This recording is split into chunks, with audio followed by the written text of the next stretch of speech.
It was the early 1980s, India was on the brink of change. The roads were ruled by heavy, fuel-guzzling cars, and owning a vehicle was a luxury only a few could afford.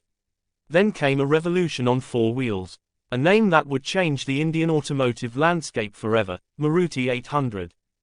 The story of Maruti dates back to the 1970s when Sanjay Gandhi dreamed of making an affordable, people's car, for India. The vision was simple: a small, reliable, and fuel-efficient car that every middle-class Indian family could own. The project almost came to a halt, but the government revived it in the 1980s, partnering with Japan's Suzuki Motor Corporation. And thus, Maruti Udyog Limited was born. On December 14, 1983, history was made. The first ever Maruti 800 was delivered to Harpal Singh, a resident of Delhi, in a grand ceremony. It was a compact hatchback with a 796cc engine, producing 39 horsepower, small but mighty. For 47,500 rupees, the Maruti 800 was not just a car, it was a dream come true. It was fuel-efficient, easy to drive, and perfectly suited for India's narrow roads. Unlike the bulky Ambassadors and Premier Padmanis of the past, the Maruti 800 was light, modern, and economical. Soon, waiting lists stretched for months, and having a Maruti 800 became a status symbol. Maruti 800 didn't just provide mobility, it shaped aspirations. Families saved for years to buy one. It was the first car for millions, the first taste of freedom on wheels.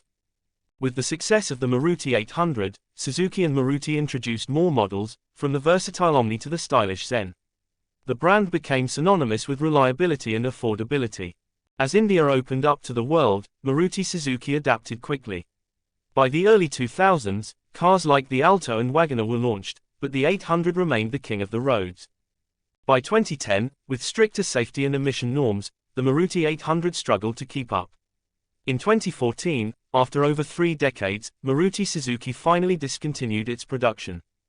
Even today, thousands of Maruti 800s still run on Indian roads, a testament to their legendary durability.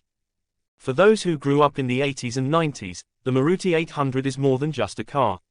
It's nostalgia, a memory of family road trips, driving lessons, and first-time car ownership. Today, Maruti Suzuki remains the market leader in India. But it all started with one small car that changed everything, the Maruti 800. The legend never truly dies. The Maruti 800 may no longer be in production, but in the hearts of millions, it will always be India's first true people's car.